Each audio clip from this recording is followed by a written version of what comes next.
എല്ലാവർക്കും നമസ്കാരം. ഞാൻ തോൽപ്പാവക്കൂത്ത് കലാകാരൻ രാജീവ് പുലവ.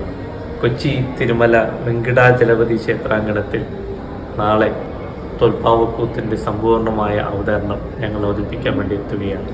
അതിപുരാതനമായ ഈ ഒരു ദൃശ്യകലാരൂപം കാണുവാനും ഇത് ആസ്വദിക്കുവാനും നിങ്ങളെല്ലാവരെയും ക്ഷേത്രാങ്കണത്തിലേക്ക് സാധനം ക്ഷണിച്ചുകൊള്ളുന്നു. തോൽപ്പാവക്കൂത്ത് അവിടെ നാളെ സമർപ്പണമായി ചെയ്യുന്നത് നമുക്കറിയാം. സേവ രഘുരാം എൻ കിണി ആൻഡ് ഫ്രണ്ട്സും ചേർന്നുകൊണ്ടാണ് ഈ ദൃശ്യകലാരൂപം അവതരിപ്പിക്കാൻ വേണ്ടി ഞങ്ങൾ ക്ഷണിക്കുന്നത്. അതിപുരാതനമായ ഈ ദൃശ്യകലാരൂപം കാണുവാനും സമ്പൂർണ്ണമായ രാമായണ കഥയാണ് ഞങ്ങൾ അവതരിപ്പിക്കുന്നത്. 2 കൊല്ലം മുന്നേ നമ്മുടെ തോൽപ്പാവക്കൂത്ത് അവതരിപ്പിക്കുന്നുണ്ടായിരുന്നു. അതിൽ നിന്ന് വ്യത്യസ്തമായ കുറച്ചും കൂടിയും വ്യത്യസ്ത ശൈലിയിലുള്ളൊരു അവതരണമാണ്. ഈ അവതരണം കാണുവാനും ആസ്വദിക്കുവാനും ലോകത്തിലെ ആദ്യമായ ദൃശ്യകലാരൂപം കണ്ട് ആസ്വദിക്കുവാൻ നിങ്ങൾ ഓരോരുത്തരെയും നാളെ ഈ ക്ഷേത്രാങ്കണത്തിലേക്ക് സാദരം ക്ഷണിച്ചു.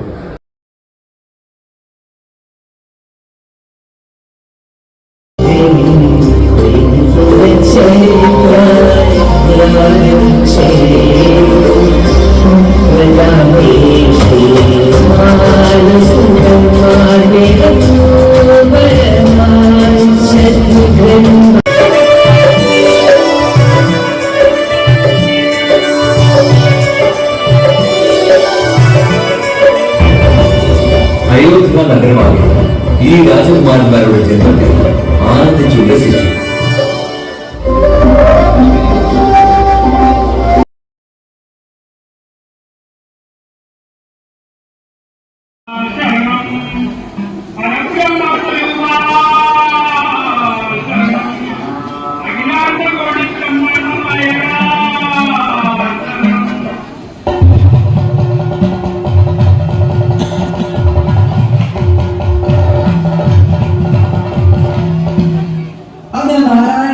എന്ത് പരിഹാരമാണ് കാണുവാൻ പോകുന്നത്?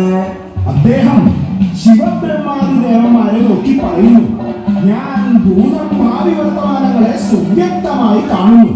നിങ്ങൾ ഭയപ്പെടേണ്ട. ഞാൻ അയോധ്യാപതിയായ ഇക്ഷാകു മുതൽ 101 രാജാക്കന്മാർ ഭരിച്ചു വരുന്ന രാജാവായ ദശരഥ മഹാരാജാവിന്റെ പുത്രനായി അവതരിക്കുവാൻ ഒരുങ്ങിയിരിക്കുന്നു. നിങ്ങൾ എന്റെ ആത്മാംശങ്ങൾ കൊണ്ട് ഭൂമിയിൽ ജനിക്കുവിൻ. നിങ്ങളുടെ സഹായം